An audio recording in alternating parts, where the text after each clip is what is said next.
EU foreign ministers are not expected to take new action on Russian disinformation despite signs it meddled in the Catalan crisis. The ministers will discuss the issue in Brussels on Monday, the 13th of November, after the EU Foreign Service sent out a questionnaire, seen by EU Observer, to EU capitals. It asked how can the EU response to disinformation be further enhanced, building on the work done by East Stratcom Task Force and what needs to be done at EU and national level respectively. It also asked how can we best combine these activities with a more long-term focus on resilience and the objective to strengthen independent media and journalism. The debate comes after 8 member states urged EU Foreign Service Chief Federica Mogherini to build up the counter-propaganda cell in her service. The team of 20 seconded diplomats and officials in her East, Western Balkans, and South Stratcom offices, which has no budget of its own, is tasked with pushing back against Russia's €1.2 billion propaganda machine as well as against Islamist radicalization. The call for more resources came from the foreign ministers of Croatia, the Czech Republic, Latvia, Lithuania, Poland, Romania, Sweden, and the UK. But Spanish Foreign Minister Alfonso Dastis also planned to raise the alarm at Monday's EU talks. Referring to signs of Russian interference in the Catalan crisis, his spokesman, Inigo Mendes de Vigo, told Spanish media on Friday that Europe has to take this issue very seriously. It can't be that foreign forces, outsiders, want to change the constitutional order. A Spanish Defense Ministry spokeswoman said the same day the Spanish government had corroborated the fact that many messages and operations on the Catalan crisis that were seen via social networks came from Russian territory. The spokeswoman, Maria Dolores de Cospedal, added that's not to say necessarily that we have determined that it is the Russian government.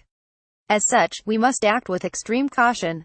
The Spanish intervention is news, following years in which southern EU states ignored eastern EU countries' calls for action on Russian influence operations. But EU sources told EU Observer that Mogherini and Russia-wary countries such as Germany and Italy continued to oppose any scale-up of EU activity in the field. I believe that they would just agree on some conclusions how important it is, but without any concrete and practical outputs, one EU diplomat said. That group of 8 EU member states is too small and politically weak, the diplomat added. Another diplomat said there would be no formal EU conclusions on the subject on Monday. A third EU source said stronger states do not want to do anything that could even theoretically be translated as something that the Kremlin would not love, which is basically anything. The Kremlin pretends to be offended by our aggression all the time. Catalonia meddling. The Catalan independence referendum, on the 20th of October, marked the fourth Russian attempt to sow division in the EU following its media campaigns in the Brexit vote and in the French and German elections.